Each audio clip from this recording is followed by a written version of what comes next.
Zuhud bukan dilihat pada penampilan, bukan pada pakaian, bukan pada kereta, bukan pada transport, bukan pada rumah. Oh, rumahnya buruk, dia kesian, dia buruk nih. Oh, dia zuhud. Bukan.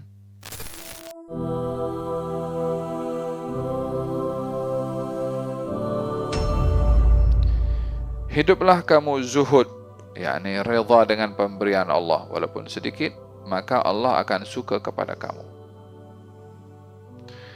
Hiduplah kamu zuhud pada apa yang dimiliki oleh manusia, maka manusia akan suka kepada kamu. Suka di sini yang dimaksudkan adalah hormat, ta'zim kepada seorang yang zuhud tadi. Saya katakan bahwasanya zuhud di dunia maksudnya redha dengan pemberian dari Allah. Artinya orang itu mencari rezekinya Allah Subhanahu wa taala, apa saja yang ia dapat daripada hasil rezeki, dia puas hati. Dia pergi kerja, dia dapat rezeki, tapi rezekinya tak sama dengan orang lain. Mungkin orang lain rezekinya lagi banyak, tapi dia daripada hasil rezeki yang dia dapat, alhamdulillah, dia bersyukur kepada Allah. Itu zuhud di dunia.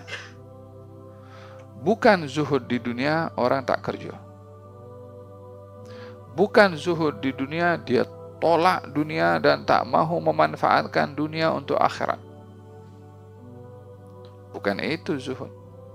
Zuhud di dunia tidak meletakkan kecintaan kepada keduniaan, walaupun dunianya banyak.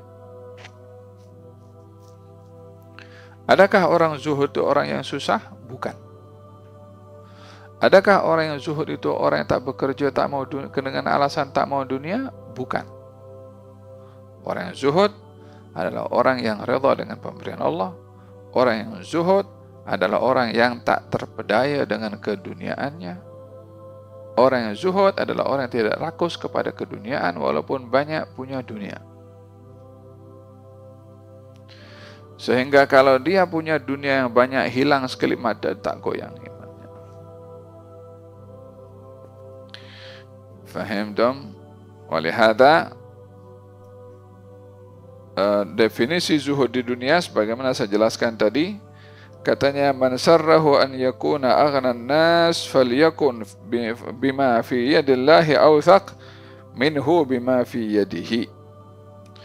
Barang siapa yang ingin menjadi orang yang paling kaya di antara manusia, maka hendaklah dia merasa yakin apa yang ada di tangannya Allah lebih ia yakini berbandingkan kepada apa yang ada di tangannya. Karena siapa yang ingin menjadi orang yang paling kaya? Siapa orang paling kaya? Yang banyak duit? Bukan. Yang paling kaya yang merasa yakin dengan apa yang ada pada Allah, pada rezeki yang akan diberikan oleh Allah, berbandingkan kepada apa yang ada pada dirinya sendiri, apatah lagi kepada orang lain. Dia punya duit di almarinya wala di bank. Dengan apa yang Allah akan kasih, dia lebih percaya kepada apa yang Allah akan kasih, walaupun dia punya segala-galanya di ATM wala di mana. Karena pada hakikatnya kehidupan di dunia ini, walaupun orang itu memiliki segala-gala keduniaan, pada akhirnya akan pergi juga. Katanya bertanya kepada salah seorang Nabi min anbiya'illah. Dia kata, ya Nabi Allah, kita ingin melihat mukjizat daripada engkau untuk memperkuat kita punya iman. Mukjizat itu kami ingin melihat bagaimana batu ini berubah menjadi emas. Maka Nabi itu berdoa kepada Allah Subhanahu wa taala, berubahlah batu itu menjadi emas. Maka mereka pun terperanjat dan takjub. Tengok batu jadi emas. Maka Nabi itu terus jalan.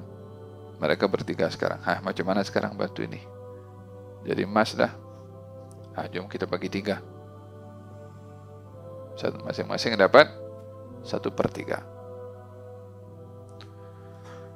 Maka satu dengan yang lain sekarang ini, jom kita sekarang ini nak makan dulu, kita udah lapar. Siapa nak pergi beli makanan? Tak seorang pun yang nak. Dia pikir kalau saya pergi ke pasar beli makan, nanti emas ini dibawa cabut lari, tak dapat saya. Sudah mula rasa cinta dan rakus pada dunia. Karena tak ada, kita undi. Siapa saja nama yang keluar, dia yang pergi. Diundi, keluar nama seorang, dia tak boleh buat apa. Terpaksa dia pergi pasar untuk beli makanan. Pergi beli makanan. Di perjalanan dia ingat, ini kalau makanan aku bagi racun, 2 orang tu mati, itu batu, itu emas tu aku punya semua. Rakus. Dia beli racun, dia letak racun pada makanan untuk membunuh kawannya. Kawan yang sedang tunggu makanan itu sampai berdua, dia kata, ini emas ni kalau kita bagi 3, masing-masing dapat 1/3. Kalau dibagi 2, masing-masing dapat setengah. Baik, kita bunuh itu yang sedang beli makanan, lepas itu emas ini kita bagi 2. Setuju? Maka masing-masing menginginkan kemudaratan yang lain disebabkan oleh kerana rakus. Lelaki begitu bawa makanan sampai terus dibunuh, tanpa disedari makanan itu sudah diracun, kedua-duanya makan itu makanan, dua-duanya pun mati, ketiga-tiganya pun mati, emasnya masih ada. Apa sebabnya? Rakus. Sayyidina Ali bin Abi Thalib karramallahu wajhah mengatakan tanda-tandanya zuhud, katanya man zahida fid dunya hanad alaihi al-masaib. Orang yang hidupnya zuhud di dunia, maka semua musibah ringan. Walaupun dia miskin, walaupun dia susah. Sebab apa? Redha tadi itu. Nah, Qal al-Imam As-Sufyan al-Thawri mengatakan az-zuhdu fid dunya qisarul amal. Orang zuhud di dunia tandanya itu adalah qisarul amal, pendek cita-cita, yakni tak punya harapan terlalu tinggi. Aku nak jadi jutawan, aku nak jadi. Laisa bi aklil ghalidh wala bi lubsil aba. Bukan zuhud itu orang yang makan makanan yang kasar. Bukan pun juga zuhud itu dengan dilihat pada pakaian. Bukan orang pakaian kusut masai, dia zuhud. Bukan. Orang pakai kereta buruk, dia zuhud. Bukan. Zuhud bukan dilihat pada penampilan, bukan pada pakaian, bukan pada kereta, bukan pada transport, bukan pada rumah. Rumahnya buruk, dia kesian, dia buruk ni. Dia zuhud. Bukan. Zuhud itu sifat pada hati. Puas dengan pemberian Allah walaupun sikit, tidak rakus kepada keduniaan.